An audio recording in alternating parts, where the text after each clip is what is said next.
Hello les amis, bienvenue à la dernière leçon de ce trimestre, non seulement de cette semaine mais de ce trimestre. Et nous allons clore avec un verset qui est parmi les plus beaux de la parole de Dieu. C'est Apocalypse 21 verset 4 qui dit « Il essuiera toute larme de leurs yeux et la mort ne sera plus. Il n'y aura plus ni deuil, ni cri, ni douleur, car les premières choses sont disparues. » Voilà l'espérance que nous voulons partager dans cette dernière leçon. Ça a été vraiment un privilège pour moi de vous avoir accompagné tout au long de ce trimestre qui parle du conflit entre le bien et le mal, mais qui finit avec cette note d'espoir, d'espérance. Nous allons vivre une autre vie, quelque chose qui nous dépasse. Et je voudrais aujourd'hui t'inviter à être créatif et exprimer dans les commentaires de cette vidéo comment tu imagines que sera donc cette vie éternelle. J'imagine pouvoir connaître personnellement et être plus proche de Jésus, lui poser plein de questions aussi, des doutes que j'ai actuellement, mais surtout rencontrer les gens, pouvoir étudier beaucoup, savoir des choses, voir des créations, des créatures que Dieu a créées que nous ne connaissons pas, connaître d'autres mondes et savourer des aliments qui ont un goût sublime.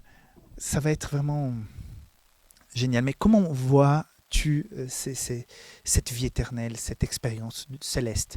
Mets dans les commentaires comment tu vois la chose pour qu'on puisse partager un peu notre vision. Bon, Paul nous dit que c'est loin de notre imagination, tout ce que Dieu nous a préparé, ça nous dépasse. Mais ça fait du bien aussi de temps en temps s'arrêter et réfléchir, qu'est-ce qui nous attend? Donc, c'est tout le bien que je te souhaite, que tu puisses vivre déjà à présent, respirer cette éternité, et que tu puisses prendre cette décision. Si jamais je parle à quelqu'un aujourd'hui qui est éloigné de l'Église, qui a abandonné la foi, réfléchis bien les promesses de la parole de Dieu, les changements qu'il nous propose déjà sur cette terre ici-bas, et les promesses qui sont faites pour l'avenir, on veut la peine, quoi. Ça en vaut la chandelle. Donc peut-être tu hésites parce que tu travailles beaucoup, tu es occupé, ou tu penses que ces histoires de foi et de religion, c'est juste pour nous endormir. Par rapport à mon expérience personnelle en tant que chrétien, avant, je ne connaissais pas le Christ comme je connais maintenant.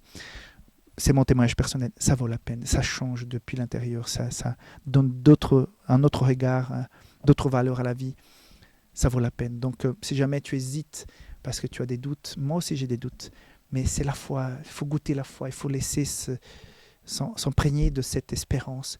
Ces espérances qui reflètent dans la fin de la pleur, du pleur, de l'injustice, de la mort. Ça sera quelque chose de totalement différent.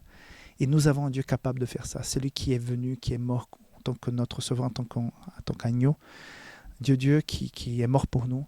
Et il nous a promis. Et nous avons cette espérance. Et la société que nous avons actuellement nous laisse guère espoir que ça s'améliore.